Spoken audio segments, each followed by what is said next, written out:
Irreverent, entertaining, cool. You're listening to LA Talk Radio.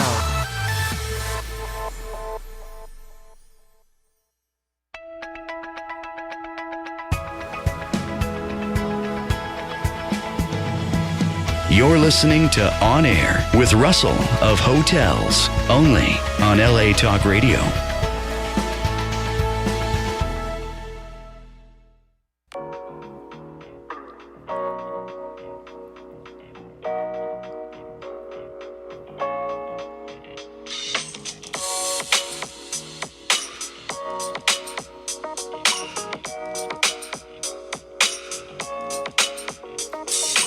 Welcome to On Air with Russell of Hotels, where we talk about everything hospitality, from hotels to influencers and everything in between. We will feature guest interviews with hospitality professionals who will share their experiences.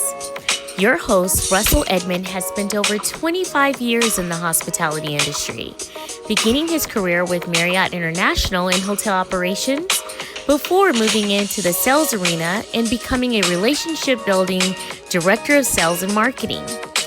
Russell then went to the other side as a hospitality entrepreneur. He now consults in the hotel and meeting space, which includes being the CEO of Russell of Hotels Group. Did I mention he was a veggie foodie?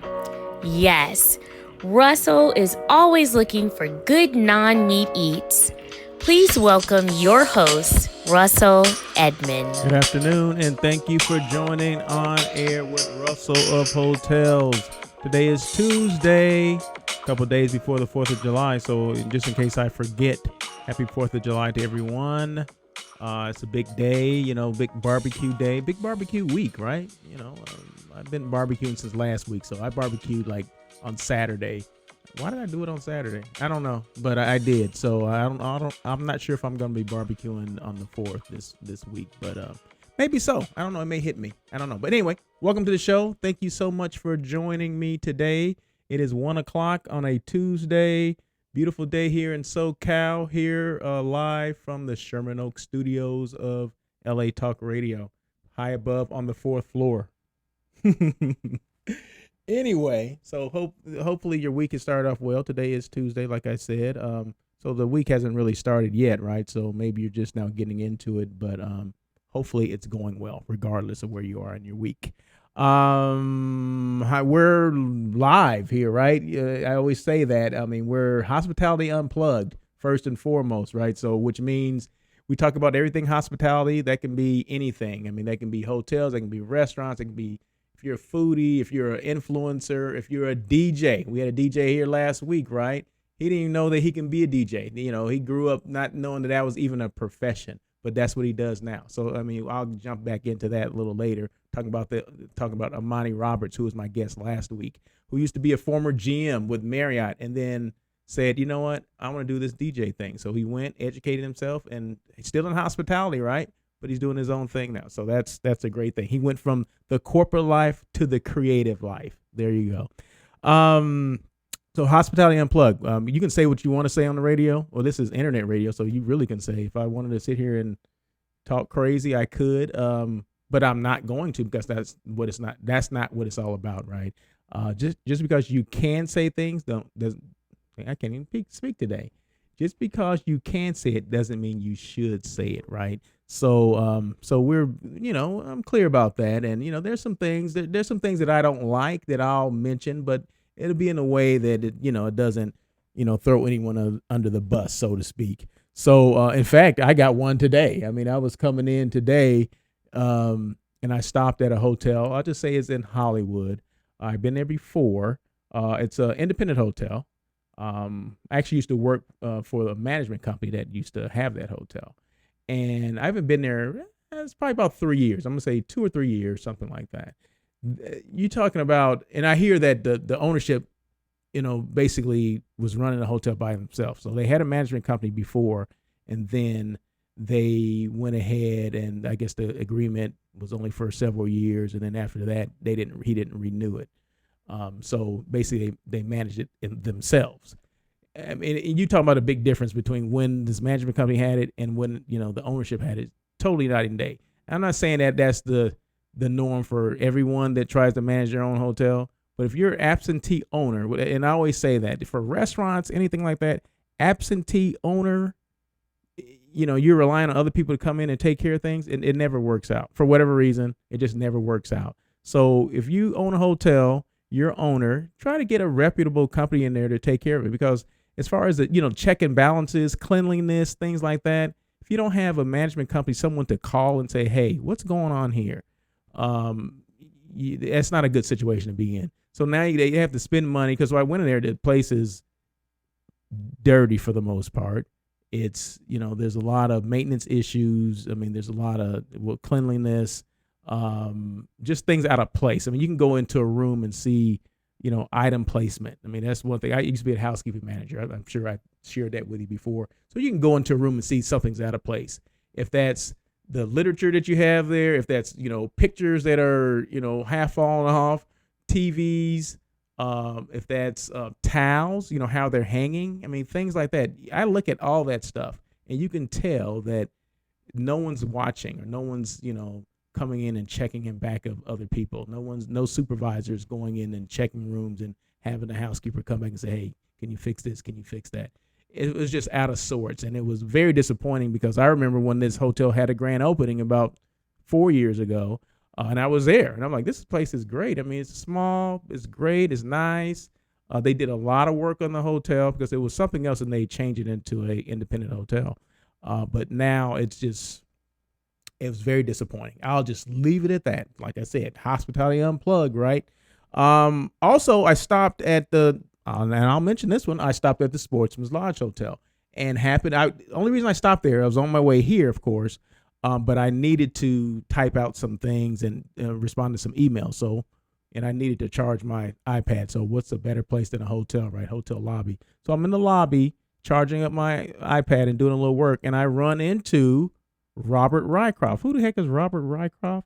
He's the controller for Broughton Hotels. I used to work for Larry Broughton, one of the people on blast, right? Or he's not on blast anymore, but he's the CEO. So Robert actually works for his company. And I just happened to be in the lobby, and I see him, and then he says, hey, do you know Jim's here too? Jim Schichter, the COO with Broughton Hotels. He's in the meeting room. So I go in there and talk to them. It's always good to see them. They were great people. I mean, when you leave companies, and you leave and there's good people there, you miss that kind of stuff. So that's the stuff I miss. I don't miss working for a hotel necessarily, but I miss some of the people that you deal with. And, Robert and Jim, those are definitely people that definitely were on your side, in your corner, whatever you needed. They were there to help you with it. So I do appreciate those guys, and it was good to meet them, or good to see them again. So, and I told them I would give them a shout out too. So shout out to Broughton Hotels, specifically Jim Schichter, COO, and then Robert Rycroft, who's a corporate controller. Industry news. Now, this is something that's been going on. It's been going on for a while, but I hadn't talked about it because I had other stuff to talk about. Well, now it's just me today. I don't have a guest today, so there's some things I wanted to talk about. So, human trafficking. I don't know if people know that a lot of this stuff goes on in hotels. And I'm not saying that sometimes we can be totally oblivious. Gosh, I can't even speak today, like I said, to what's going on outside, of our normal work. We're just like, oh, it doesn't happen here, that kind of stuff. Well, guess what? It does happen. It happens in a lot of hotels here in the U.S. And it's just one of those things that we need to be aware of. I'm not saying you need to, well, no, you do. You need to train people on how to spot this stuff. I mean, if you see something, you got to report something. That's just simple as that. There's no way to put it. I mean, I have kids. A lot of people have kids, and we wouldn't want our kids to be in that situation. Okay. So what are some of the signs? Well, before I get to some of the signs of that, Marriott Hotels International, they're one of the first hotels. I think they are the first hotel company to actually have training. They've already trained 500,000 of their associates to how to be aware of this and what to do if you do come across this. You're not jumping in and trying to save the day. You're not doing that, but you are reporting it, and there's warning signs that you have to look at or you have to see. I mean, from the front desk to, people, parking and driving in. I mean, there's a lot of things. There's a lot of signs out there. And I know this for a fact because it's not necessarily the human trafficking part, but it's the prostitution part. Okay. So hotels do have that going on. I mean, believe it or not, it doesn't have to be a Motel 6 to have this happen. Okay. The best hotels have it, and people are getting real sophisticated about how they do things. Okay. So I know about this because, of course, I was a general manager. I was in operations. So you see, things that are going on, and, you have to report it or you have to do something. You just can't act like it does not exist. Just like if people doing drugs in your hotel and there's a policy against drugs, okay, or smoking or anything like that. I mean, we're quick to throw that smoking charge of $500 out there, like, hey, you're smoking in the room. But if you see something else, oh, I didn't see that. Is that really going on here? No, I don't think so. But you have to be conscious of what's going on, and it's your responsibility. If you work in a hotel, you're the general manager. You're a manager, or you're an employee that sees someone in some type of distress or whatever. I think it's up to I don't think it is up to us to report it. I don't know why I'm thinking here, but it's up to us to report it. Okay, so Marriott, like I said, has trained 500,000 employees on what to look at. What are the signs for that? And I'll throw out a couple signs for you just so you know, because I know I have a lot of hotel people that listen to the show. On Air with Russell of Hotels. There you go. Hashtag Hospitality Unplugged, which means we cover stuff that maybe other people don't want to talk about. That's okay. Minimum luggage or clothing. These are signs that, maybe something may be going on. There may be some type of trafficking. These are signs, okay? They're not the end all be all, but it can start with some of these things. Multiple men seen being escorted one at a time to a guest room. Now I've seen that before. Okay. And I've investigated and had to evict people based on, some activities that were going on that went against the hotel policy or any policy. And the police or the authorities were involved in that as well. So I didn't have a problem with calling if you see something that looks suspicious, you shouldn't have a problem with calling the proper authorities, if you will. Individuals who can't speak freely or seem disoriented. They got to speak through so they can't speak, and someone else is speaking for them. You have to, there's something going on. I mean, that's not just one sign. There's several signs, but that could be a sign as well. Guests who insist on little or no housekeeping. Say you go, housekeeper, knocks on the door, housekeeping. They say, oh no, just give me towels, or I don't want anything. If you can't go consecutive days without cleaning a room. I mean, I think that's kind of a policy for all hotels. It may be a law. I'm not sure. Hospitality law, it could be, because you don't ever want to not be able to go in the room because you don't know what the guests are doing, right? So, just giving towels is not enough. You need to see the room. You need to see what's going on in that room. So that's a sign as well. Cash paying guests. Now, there's a couple items that I threw in here because these are things that I knew of. Cash paying guests. They don't want records of anything. They don't want to put a credit card down because that's a record of, Russell Edmonds stayed here. But your name is still there, but, they can't, if you're paying cash, that's a lot different than paying with a credit card. Sometimes they do still ask you for a credit card, but they won't charge a credit card. They won't do anything. They'll just keep the number on file for whatever reason. Guests who extend stay on a daily basis, because most of these people, they come in, they don't even, half the time they don't make reservations. They just come check in on the fly. No one knows they're coming. They just check in, and then they extend their stay on a daily basis, right? So they very seldom make reservations like, okay, I'm here from Monday to Friday. No, they come in on Monday, and then on Tuesday morning before checkout time, I want to extend, and they pay cash. And then Wednesday, we want to extend, and then they pay cash. Those are some of the signs that are going on. So bottom line, you see something, report something. There you go. All right, well, I'm done with that. There was something else that Marriott's doing. Marriott spent $500 million with women-owned businesses. Businesses that distribute goods or services, things like that. So it can be, slippers for your feet or food, companies that are owned by women, primarily women. 50% of the businesses are owned by women or minorities or things like that. So Marriott has spent $500 million on that this last year. They want to spend up to $1 billion. So that's a good thing, right? Women-owned businesses. Marriott is in everything, right? Marriott is the leader of trying to bridge, get people together. I mean, that's basically what it comes down to. I worked for Marriott. I started my career with Marriott, and I had nothing but great things to say about the culture and things like that. Of course, yeah, there's always going to be some crap going on. There's always going to be a knucklehead out there, right? But for the most part, they're in it for the associates.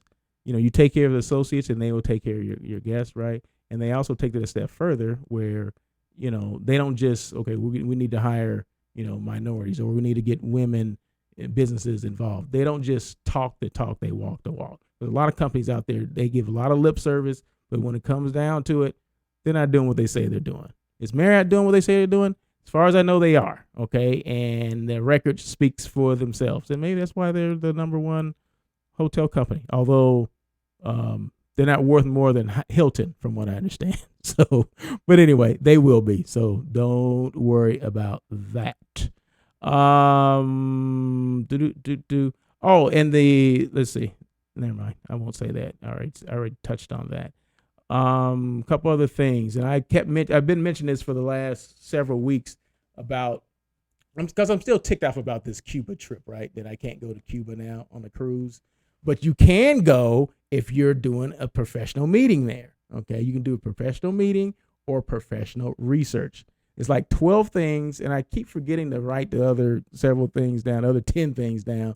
But the only thing I remember is you can go to Cuba. Okay, there's 12 reasons you can go. Okay, 2 of those reasons apply to me and the stuff that I do. All right, so that's professional meeting, so I can have a meeting, go over there and I can go over there and do a site selection. I mean, a site tour or a fam trip. So if anybody needs me to go do a fam tour in Cuba, I can do that, and legally I can do it. I can go there, and that's what it says, right? And then also, if you're doing some professional research, I'm not exactly sure what that is, but maybe just the research for the meeting. Maybe that's what it is, and then have the meeting there. So there you go. So that you can still go to Cuba. You can't go on a cruise ship like we had planned on going, but now we're going to Alaska, so that's okay. Alaska's going to be cool too. Both of those trips were on my bucket list. So, but Cuba has always been on it. But now I don't know if I'm going to make it there, but you know what? I'll remain optimistic. So there you go. Top 20 cities travel agents booked for 2019. Some of these are, don't really surprise me, but there's a couple that are higher than I thought they should be. But anyway, I don't know. But I'm just going to name them. It's 20 cities, right? Okay. Orlando's number one. And these are travel agents. Travel agents have booked these cities, meaning these are the top 20 that travel agents book. And, someone asked me, as a side thing, about travel agents. They said, I thought that travel agents had gone the way of the dodo. You know what a dodo is? Dodo bird, been extinct, right, for millions of years. So they thought that there's no more travel agents, because years ago, remember when the airlines got rid of commissions for travel agents? I guess they felt that industry was done, right? Well, no, there's still 200,000 plus travel agencies out there. So they haven't gone the way of the dodo yet. They're not extinct. They're still there. And they're still needed because there's a lot of information you can get from travel agents that you can't get on your own. I mean, of course, we all want to go to Expedia. Those are online travel agents. We call them OTAs. But you don't get the same things that you get from there. Okay, just don't even think you can. There's certain things that hotels give travel agents that they don't give anyone else, like the free breakfasts that you don't know about unless you go through a travel agent, or maybe rates may include, parking and things like that. So there's a lot of incentives that are given to travel agents, but you have to book through the travel agent to get it. Okay, so don't discount the travel agent, especially when it comes to cruises, right? You can book your own cruise if you want to, but you're missing the point, or you're missing some opportunities to get a better deal, or, I don't know, some fees can be waived because you go through a travel agent. So just check it out. Okay. So these are top 20 cities that travel agents booked for 2019. These are all in the U.S. Orlando's number 1. Austin, Texas, number 2. DC is number 3. I would say that Austin, I wouldn't think it would be number 2, but Orlando definitely number 1. DC, okay, I could see DC being in the top 3. Chicago number 4. Okay, Chicago's a great destination. I'll deal with that one. Dallas, number 5 for Dallas. I don't know. Okay. Las Vegas, yeah, I thought Las Vegas would be top 5. Okay, there you go. Cincinnati, number 7.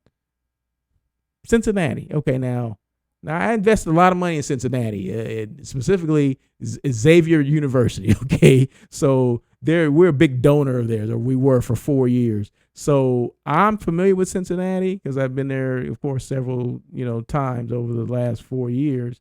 But number 7 out of all the cities in the U.S., Cincinnati is number 7 for most booked by travel agents. Interesting. But Cincinnati is a definitely a different kind of town. I mean, there's a lot of stuff going on. Huge bar scene, little food scene going on there too. Not like a Chicago, but for the Midwest, I would say Cincinnati is pretty good. But it's just one of those places you didn't think that a lot of other people knew about. But it's actually not a bad place. And you actually fly into what is it called?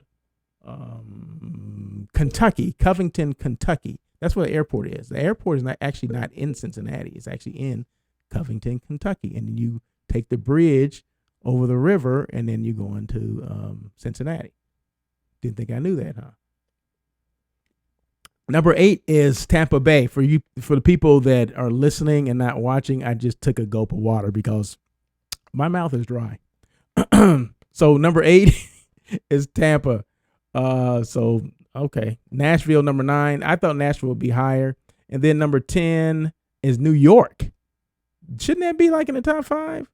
Okay, I don't know. Where are you people booking? I don't understand. So New York, and then Atlanta, San Antonio, Oklahoma City. My people are from Oklahoma, so I'm not going to say anything bad about Oklahoma today. Louisville, Raleigh, Columbus, Kansas City, El Paso, Houston, and guess what's number 20? LA. I think that's crazy. But anyway, those are top cities based on the travel agents, okay? So that's where they're booking into. A couple of weeks ago, I had mentioned the Proper Hotel opening up in Santa Monica.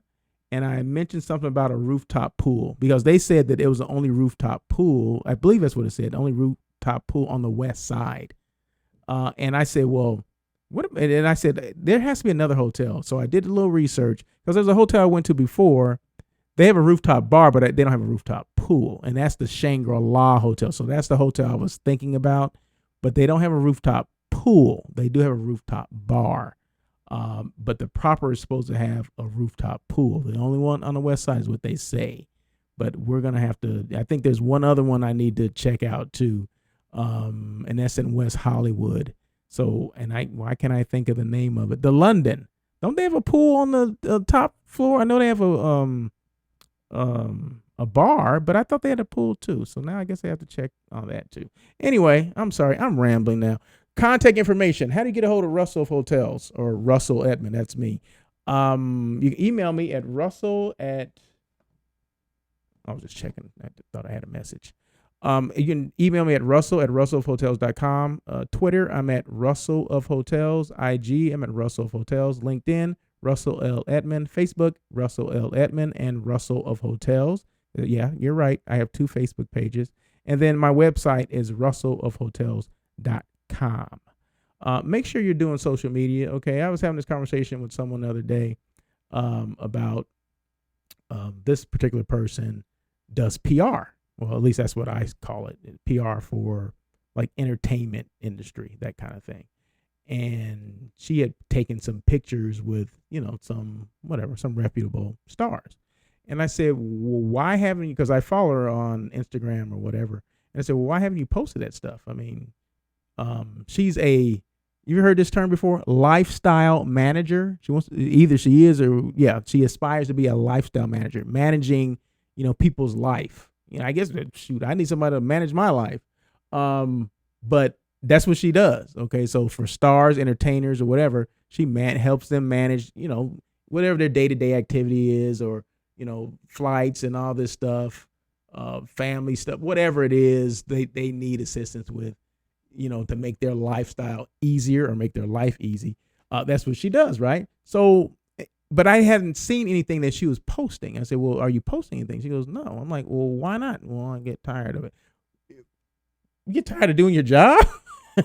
You're tired of, trying to get more business, because that's how it works, right? You do social media, and it creates something, right? It creates this thing called FOMO. Right? I always talk about that. Hashtag FOMO, fear of missing out. Okay. So if you're with somebody, some star, like say me, I'm with, I don't know, Denzel Washington. I'll just say Denzel Washington. Okay. You best believe that I'm going to post it on every social media platform that I was with that guy. Right. Because that's what I do. I mean, I eat food. I mean, that's what I do. I post food. So why would I post, a picture of, if I just met this guy, Denzel Washington, okay, Academy Award winner. I mean, how much play you think I'm going to get? How much, how many likes or how many, retweets you think I'm going to get? I'm going to get a heck of a lot, right? Russell of Hotels with Denzel Washington. Oh, I'll play it up. Believe me. So I was trying to tell her, I said, you need to play this stuff out. I mean, just post it. She said, well, is there a certain time? Well, what if I just post it tomorrow? I'm like, well, yeah, but why not post it now? Post it now, get other pictures, post them again, put them in a video, just keep posting. I mean, there's no law against posting a lot. Or she goes, well, I don't want to post too much. I'm like, I don't think you can ever post too much, because different people are going to be looking at it at different times, right? And make sure you're using different hashtags. Hashtags, are things that are used so people can find, but it has to be a hashtag that people know about or people have used. So you can Google entertainment hashtags. I'm just using that as an example. And then these things are come. Okay, these are the top 20, hashtags for entertainment. Okay, entertainment industry. I would use some of those hashtags. Why not? And on Instagram, I think you use like 50 hashtags or something like that. I'm not sure if it's actually 50, but it's close to that. But make sure they're hashtags that make sense, that people actually go to, because people will just hashtag anything. Hashtag I'm going to lunch. Hashtag, I drink refresh water. No one's looking at. No one's looking for that. Hashtag entertainment tonight. Hashtag, I don't know, whatever, LA Talk Radio. I mean, things that people would actually look up. You need to hashtag those things. But post often, post all the time, okay? And one other thing I told her, and I tell you guys this too if you listen, use video. Still pictures are great, but there's tools out there that you can use that will make your still pictures look like video. Okay, you can put a bunch of, you have a collage of pictures, you can make them look like videos. They come in, they come out, they get up, that you got captions, you got all this stuff. There's stuff out there that helps you make a still picture a video. So I don't understand why we don't do that, because you get more traction from video than you do from still pictures. Okay, you get more likes, more retweets, more all that. More engagement. That's what you want. More engagement. And maybe you get some more followers too. And I got caught up in the whole following thing. I know I'm getting off of what I was talking about, but this show is about, today is just me talking. Okay, so I have no guests. I have a couple of things I'm gonna talk about, but I have no guests, so I'm kind of whatever hits me, I'm gonna talk about it. But talking about followers. At one time I was caught up on how many followers I had, or how many followers, the hotels that I was representing, how many they had. Well, I find out later that is it about the followers, or is it about the engagement of the followers? The engagement the followers are giving you. Are they asking you questions? Are they doing, anything like that? Are they retweeting what you're saying? I mean, that's where we need to pay attention to. How much engagement are we getting from the stuff that we're sending out? Because we can send out a bunch of stuff all day long on social media, but are people actually responding to it? Are they liking it or whatever? I mean, you always want to retweet. You want them to retweet things. You want them to say, hey, oh, I love that hotel. Do you have any availability on July 4th? That's where you want to get to, right? That's regardless of what you're doing or what the intent is, we all want to make money off of this social media thing. And do you do it? It just depends on what your strategy is. What is your strategy? Is your strategy to make money off of social media, or is it to create, FOMO? FOMO is kind of hard to track, right? Because they have FOMO doesn't mean, they may spend some money, but do we know? Can we basically track that money that they're spending? I'm not sure if we can do that. I'm sure you can somewhere, but the engagement is what I'm trying to get. It's all about branding, getting your brand out there, because there's hotels out there. I'm just going to throw hotels out there because that's the majority of what I do. There's hotels out there that people don't even know about, that people don't even know exist. And you know why? Because they don't have a social media presence. If they may have a social media page, they may have platforms, they may be involved in platforms, or at least have set something up, but they're not posting things on a regular basis. So you'll never see them. I mean, I'm not going to name any hotels, of course not. But it's the same thing that the person I was talking to about posting. I mean, she goes, well, I go to places and people always wonder who I am. I'm like, well, that's good. That's good. They're wondering who you are, but start posting things and then they'll figure out who you are. At least they'll start calling you like, hey, I notice you're doing this. What do you actually do? And then that's when you start throwing your stuff out there that you do, and see how you can be a service to people, especially if you're a PR person. If you're a PR person, you want people to know what you do, know who you are, right? And another thing I told her, and I tell you guys this too, social media has made things an even playing field for just your regular Joe Schmo or your regular company or your small business. Because for years, who had access to a radio show? Okay. Big companies did, right?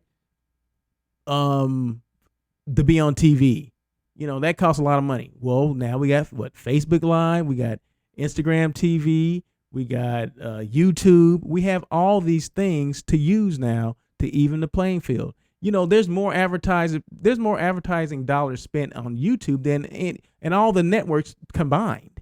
I mean, think about it. So that's what I'm saying. Yeah, it comes back to the whole video thing. I mean, you can throw anything out there on YouTube these days, and will it stick? Sometimes it will stick, depending on the hashtags, right? It's gonna stick, but you just got to remember, is that the audience you're looking for? Because on YouTube, a lot of people will look at it, but you remember, are those the people that can make the decision to buy things? So if I'm advertising my hotel, a hotel that I represent, is that the right avenue to advertise? YouTube?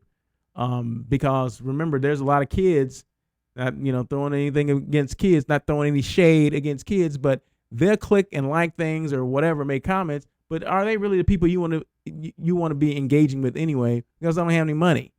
If I'm 15 years old and I'm liking some crazy video about a hotel, that kid can't pay anything anyway. He can't pay. So do you really want that person?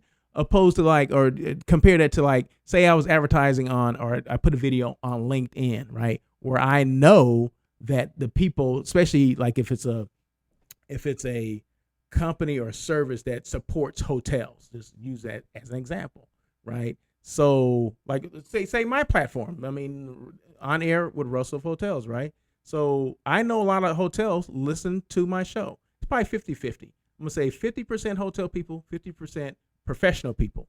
Okay, those people can buy. Okay, I don't have a lot of kids that are listening to On Air with Russell of Hotels or watching me On Air with Russell of Hotels. My own kids don't even watch it. So, so just remember that. So LinkedIn is a good platform to use. I mean, I use it all the time, right? But I mean, YouTube and all those are good as well. Don't get me wrong. More people watching that or looking at that. Facebook Live. People are using that. Instagram TV, Instagram stories, all that stuff. You need to be involved in something.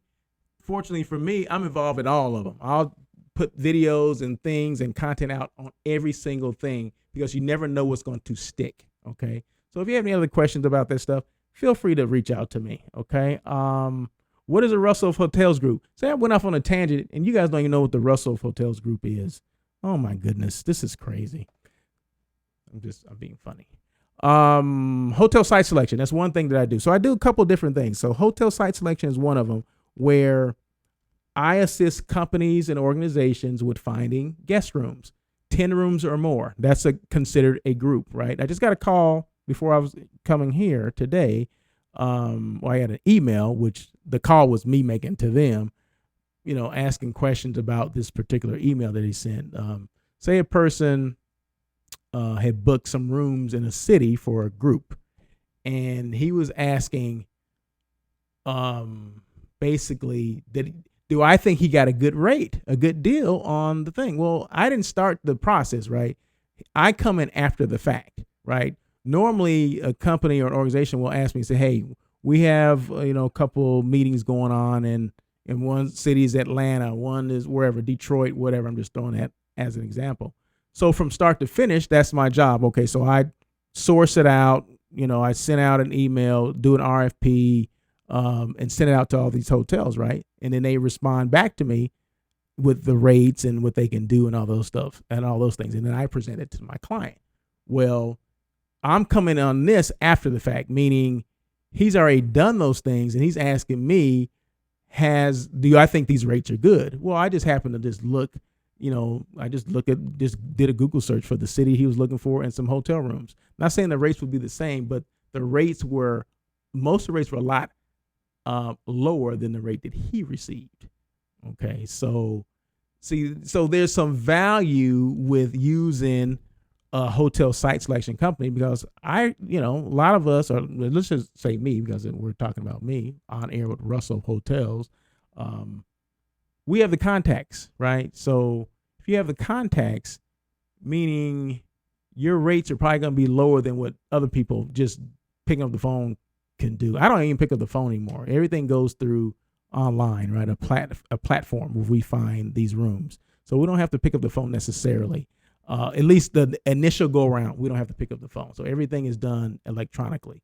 So when I told this gentleman this, he's like, oh, really? Oh, okay. Well, can you do this? Can you do that? I'm like, yeah, I can do those things. And how much does it cost me? I said, for you, it doesn't cost anything. Well, it doesn't cost anyone anything. For me to do hotel site selection for someone, it costs the client $0. Okay, so my job is to find the best hotel rooms at the best rate, best price, or whatever for the client. That's what I do, right? And it's free for the client. The hotel pays a commission for me bringing the business to the hotel. So that's how I get paid. So I explained the whole process to Jim, and he's like, oh, this is great. I've never heard of this. Like, okay, yeah, I'm the only one in the world that does it. So call me. So that's one thing I do. So hotel site selection. Okay. So that's one thing I do. Digital marketing via social media.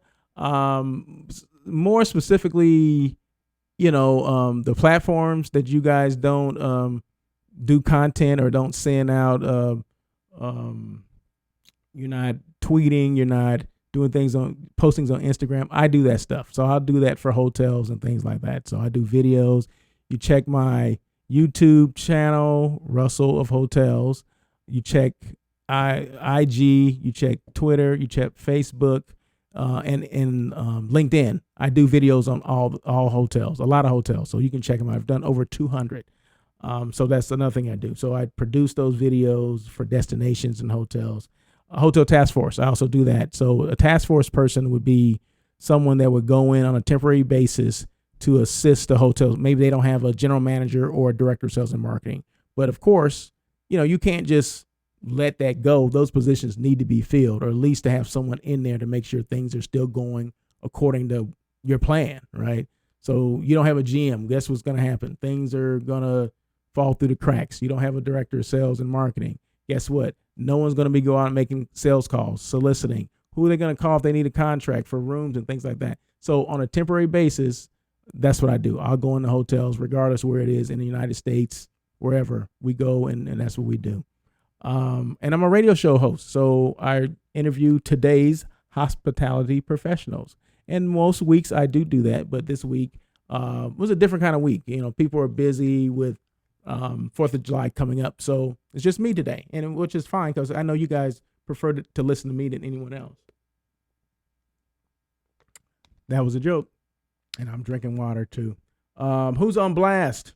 Now, being on blast means these are people I want on the show. Being on blast is not a bad thing, okay? That just means that I respect you enough to have you on the show, and you talk about you know, how you started your career, what you're doing now, so you can promote yourself, you can promote your brand that you're working for, or if you're the brand, you can promote you. And normally you are the brand. So you're a brand that works for a brand. So remember that. So everything that you put out, you're the brand. So Russell Edmond is a brand, right? Russell of Hotels is a brand. Okay, I happen to work for Russell of Hotels, but I was a brand Russell before I became Russell of Hotels. So whatever you thought about me, you probably think the same thing about the company, right? So that's basically how it works. So just remember, you're the brand. So whatever you do affects your brand. So Brian Churchill is on blast. Brian Churchill is with LACVB or LA Tourism, not CVB anymore. Nelly, aka Foodie Call, you're on blast. Luis Torres with Universal Studios, you're on blast. Kenya Bannister Stamps, you're on blast. She is with Long Beach CVB or Visit Long Beach. And then Samuel Thompson and Matthew Diamond with Sync Meeting Management, you're on blast as well. In fact, on the side thing, thank you to Samuel Thompson for the invitation to, I can't remember what it was, Preferred Hotels. That's what it was. So, you know, we, as an independent person, independent entrepreneur, right?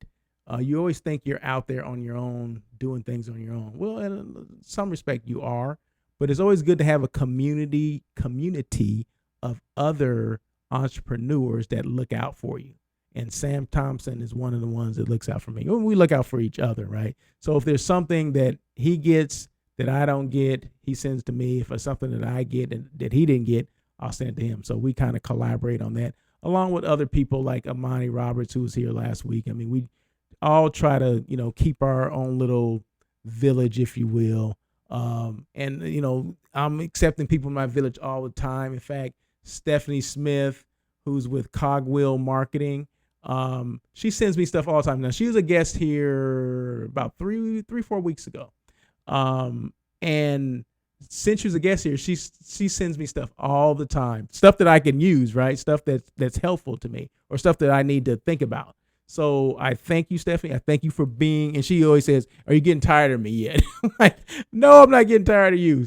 I appreciate the information you give me. And I always learned something a long time ago, and it still reigns true today. And I tell my kids this: if you're the smartest one in your group, you need a new group. Okay. I don't claim to be, I mean, I claim to know some stuff, right? But there's people that are a lot smarter than I am, right? That if you don't surround yourself and pick their brains, you're only going to know what you know, right? So I always make sure that, you know, the circle of people, my entrepreneurial circle, most people know more than I do. So I can learn things and, you know, they can push you up, right? And the same thing, I can push them up too. But like I appreciate Sam, I appreciate Amani, Craig Sullivan, he's helped me out. Like I said, Stephanie Smith, she's helped me out too. I mean, Jeanette Seha, I mean, the Traveling Greek. I mean, all these people have helped me out to get to kind of, you know, where I am doing what I do.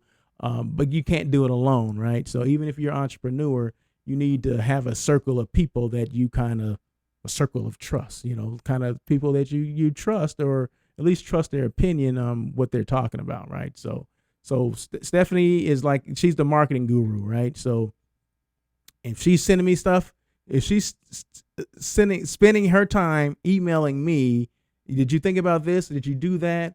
There's some stuff on LinkedIn that I thought I knew that I didn't know because she brought it out. She's like, I checked your LinkedIn page and it's whack. Basically, she didn't say it in those words. She said it in so many words, right?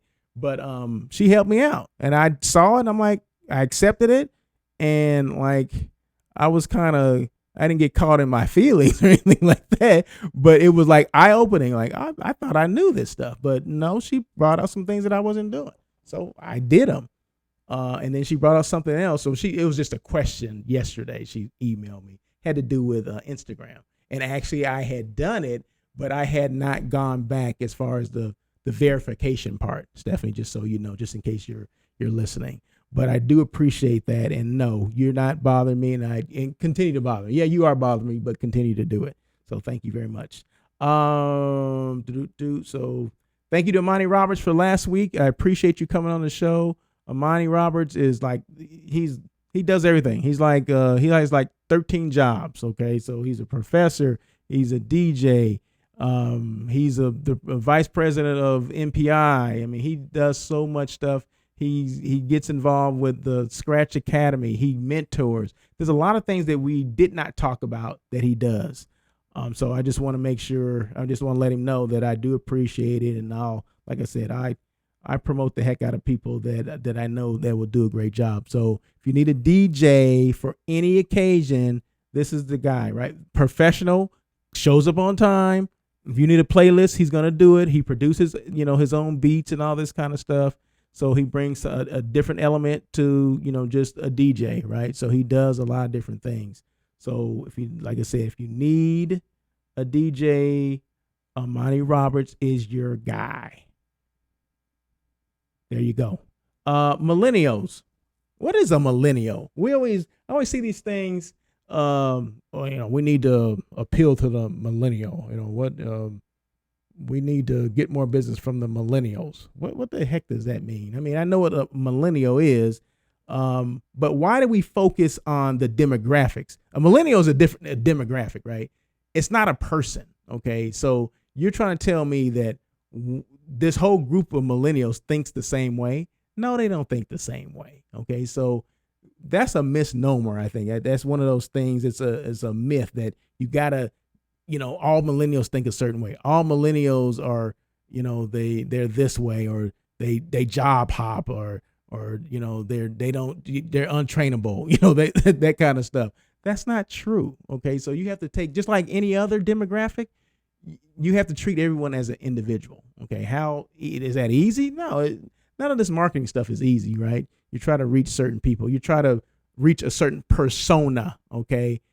Persona is bigger than a demographic. Okay. It's that way. If you know a specific persona, then you can get into their buying habits and things like that. But that's a story for another day. Right. But I'm always, baffled when they say, well, we need to go after this millennial. The millennials are they're this, they're that. They expect everything. They don't want to do anything. Well, some of them are like that, but not all of them. Okay. So are we advertising to the masses? Do we think everyone is like that? And we're forgetting about the few people that aren't like that? I don't know. But millennials, basically, anyone that's born from 1981 to 1996. So they're in that 22 to 37 year age range right now. I have a daughter that's 22. So I guess she fits into that. Is she come across as being entitled and things like that? I don't think so. But she does have, maybe, let me just back up, starts a job and maybe expects to be promoted too quickly, or, I just started my job and been there 2 weeks and I need a day off, that kind of stuff. Well, yeah, that's not a good trait to have. But it comes, if this is your first real job, I mean, I think a lot of people would not necessarily think like that, but maybe even think like that. You're like, well, if you haven't been told anything, if you haven't been trained, if you haven't been mentored, anything like that is your first real job, then I think a lot of people would think that. Okay. And we're talking about job hopping. Millennials, they're not loyal. Well, who's loyal these days? I mean, are the employers loyal to employees? I mean, a lot of people move around. I mean, hospitality industry, we move around. Does that mean because, I'm not a millennial. No, I'm not. So, but, a lot of us have moved around in our career because that's the way the industry is or was. Okay. That's why we did that. Had nothing to do with our demographic of people. And maybe they were saying the same thing about us. Maybe, the baby boomers were saying the same things about us. I don't know. But just remember, you have to treat people, you have to market to individuals. You can't market everything to just one group, because millennials are not just one group of, there are one group of people, but they're individuals. I guess that's what I'm saying. So remember that. Just because a group of people fits into the same age group doesn't mean they're all the same. So remember, when you're trying to change your corporate culture for millennials, they still need training. They still need mentors. They still need to be developed. Are they loyal? They could be loyal. It depends on what you're giving them. I mean, how much time are you spending with them? Yeah, you know, as far as training is probably the most expensive thing, right? You have to spend time on everybody, not just the millennials or anyone that you're hiring. You have to spend time to train them because you want to retain them, right? Because every time someone leaves, you got to train someone else again. So it costs more money to do that. So that was one thing I wanted to talk about. How do you get to stand out in the crowd? How do you stand out in the crowd? How do you get your business to stand out in the crowd? Cater to buyers' desires for innovative experience. So, okay, that's one. Okay, this is how to stand out in the crowd. So if you have a hotel, how to stand out in the crowd. I think I have 5 of these. Cater to the buyer's desire for an innovative experience. Remember, everybody wants an experience. Like I always say, it's not about your stay, it's about your experience. From when you made the reservation to when you walk out that door, you're leaving, right? How was your experience? So, meet and greets, guest meet and greets. Do we do that? Not all hotels can do this, though. Not all hotels can do this, but, guest meet and greets, social happy hours, maybe free yoga classes, things like that. I mean, those are things those are maybe a little bit more innovative than other hotels do. So what is your hotel doing compared to your competition? You need to do something to stand out. Pull out all the stops for your loyalty customers. How do we treat the loyalty members? So if I'm a, Marriott Bonvoy, what am I getting? Am I getting the same thing that Joe Blow just checked in? He's not a member at all, but is he getting the same thing? I need to be treated like, I need to be treated a little differently. So what are you sending to me that person's not getting? What about an example would be video message from a GM? Who gets that? Somebody checks out their loyalty member. I'm a GM of this hotel. I do this little quick video, just, hey, thank you. Hey, I'm Russell Edmond, GM of the blah, blah, blah hotel. Just want to thank you. Just want to personally thank you. I know I didn't get a chance to meet you, but I just want to personally thank you for staying at our hotel. We appreciate your business. We can't do this alone. You make our hotel successful. Thank you again. If there's ever anything I can do for you, please feel free to give me a call. And this is my number. Boom, boom, boom, boom, boom. Or this is my email. Done. 30-second video. Who's thought of that? I never seen a video like that before. See, that's the thing. You listen to Russ on air with Russell Hotels, you get stuff to use, okay? You get things to use. We get all this information about the client, right? About the guests. I know my time's winding down. We get all this information about the guests. We get their phone numbers, we get their addresses, but we don't use it. Why not use the information that we get? Promote employee ambassadors via social media. You have a great employee that talks about the hotel all the time. We all have them. We all have that one employee or several of employees that will talk about your hotel. They'll talk it up to all the guests. Why not have them on your social media, doing a quick video? I live in the area. I've been here for 25 years, blah, blah, blah. People love that. Employees or associates are the most underutilized tools that we have in our businesses. If that's hotels, whatever it is, they are the most underutilized people. Use that. I mean, you talk to them. I mean, if it's a union house, you got to go through union rules. But let's say it's not union house. You can use those people. Ask them. I mean, some incentives to do that. I mean, I think we're missing the point, or we're missing some opportunities to do some good things. And you're getting free advice here. I'm not charging you for this stuff. I'm giving it to you for free. Think outside the box when creating content. If you're doing content for your platforms, your Facebook page and things like that, make sure you use video. That's the only thing I have to say about that. Whatever you're doing, use video. There's tools out there.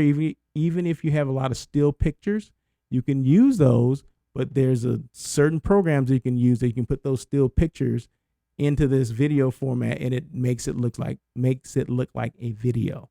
and you get more engagement. I'm telling you, guaranteed. Personalize your message as often as possible. Access to info regarding customer preference. Like I said, we get all this information. Okay, now this is different. Okay, personalize your message as often as possible. There was this example, and I have to leave it at this because I'm almost out of time. So Ritz-Carlton. Okay, now we know Ritz-Carlton's a high-end hotel, it's a luxury hotel. So the story is, and I heard this years ago. The story is, a family leaves a stuffed doll, a little kid with the family. They're on a family weekend or whatever. Leaves a stuffed doll. I don't know what it was. Let's just say it was a teddy bear, little teddy bear, right? I think the dad calls the hotel, calls housekeeping and says, or lost and found, said, hey, my son left a stuffed doll in room 2003. Oh, yes, we do have it. Okay, can you mail it to me? Blah, blah, blah, blah. Okay. They didn't just mail it to the person. They took pictures of this little stuffed bear, like eating, sitting in front of a plate of food, at the pool, lounging, things like that. They just took this thing and went somewhere where no one else has gone. Okay, they went to another land, right? Another universe with this. I'm not saying you need to do that, but you need to do something. But when those people, but check this out. This is the thing this is the key here. Do you think those people that when they received that, so what they did, they got the bear back, but they got these pictures of like 10 photos of the bear doing certain things around the hotel. So someone took time to take pictures of this bear, like I said, in front of a plate of food, at the pool, lounging, at the gym, in the spa, in the sauna, all the services that the Ritz-Carlton provided. They depicted this picture of this bear doing those things.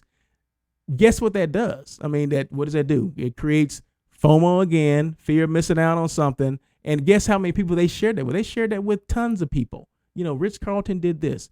Ritz-Carlton's part of Marriott. So there you go. I mean, Ritz-Carlton did this. And, who knows how much business they got from that. But I can guarantee you that family who received those photos and that bareback, they're probably Ritz-Carlton people forever. And that's what you want. You want to create an atmosphere where people are going to keep coming back. Because believe me, as a salesperson, it's easier to get people that are happy than the people that are ticked off. Okay, you can't get those. It's hard to get those people that have been ticked off for some reason and leave to come back. If they're already happy, they're going to continue to come back. And this just the cherry on top for these people. You threw those pictures with the bear. Oh my God, if they did that to me, they got a customer for life. Anyway, that's it for On Air with Russell of Hotels. I hope that I wasn't rambling too much, but I thought it was some good information. I mean, sometimes this stuff takes, time to get to, but I think there was some good information. And let me know if you didn't like it. Then I'm not saying I'm not gonna do it again, but but it was good information, I thought. So anyway, you guys have a great week. Happy 4th of July again. Be safe. Eat some food that's good, and make sure you try some vegan stuff. Try the Beyond Meat burgers. They grill up very nicely. I made a couple on Saturday. Oh, that's what I did. It was a family reunion meeting that we had at my house. So I barbecued a little bit, some chicken and some veggie stuff. Maybe I'll talk about that next week. Anyway, you guys have a great week. Thanks again for joining On Air with Russell of Hotels. And I look forward to talking again next week.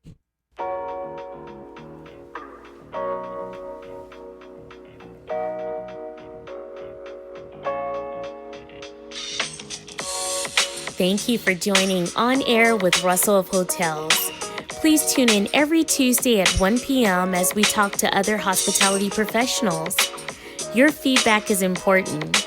Email Russell at russellofhotels.com with any questions or suggestions. Until next time, try not to be a person of success, rather become a person of value.